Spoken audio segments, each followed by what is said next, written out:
going back now? That's true, but... Traveler, Paimon! Please wait.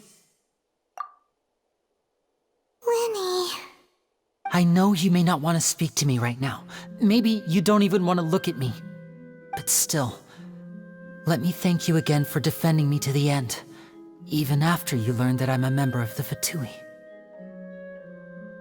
I guess. But regardless, I'd like the opportunity to set things straight. I didn't approach you with any ulterior motives or ill intent. I've spoken to you as myself, just plain Lyney this entire time. As for why I'm a Fatus, it's because the goals of the House of the Hearth align with those of an orphan like me. That's all. That was how Father, who you might know as the Knave, approached recruiting us back then too. The Knave? The one who controls the House of the Hearth? She's your father? That's right. And since we're here, I was wondering, would you mind hearing a story? It's about my past. Back when our parents first died, Lynette and I were left wandering the streets. To survive, I took to surreptitiously observing an older street performer who did magic. It took me several days to figure out how he pulled off his amazing tricks. I took my sister through several streets until we found a crowded corner, and we began to perform magic tricks there. To my surprise, we proved to be pretty popular, and we could at least stop worrying about where our next meal would come from for a time. But I didn't want my sister to remain a street rat together with me forever. Before long, an aristocrat came to me and claimed that he wished to take us in after watching my performances. So you went from orphans to nobility just like that? That was how we felt at first too. As if fate was on our side and we could say goodbye to those painful days. But I gradually discovered that while we were called foster children, he was really after my talent for magic tricks. He would constantly take me to all sorts of banquets to garner attention, which he would then use to expand his social circles. That doesn't seem too bad either. Better than roaming the streets at any rate. It took a while for me to realize just how dark his heart really was.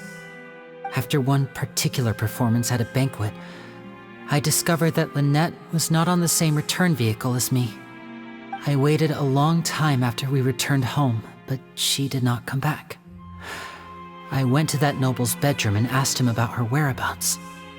The answer he gave me was, she caught the eye of the most eminent person at the banquet, so I sent her over as a gift.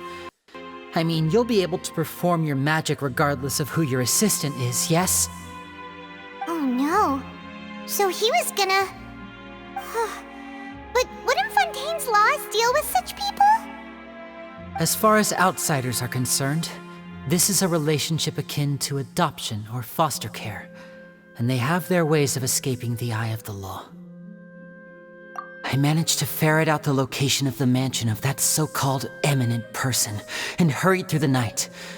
But by the time I leaped over the walls, avoided the guards, and made my way in, all I saw was the moonlit ground covered in blood, and the Knave standing there in the darkness. So, she'd already taken care of that guy.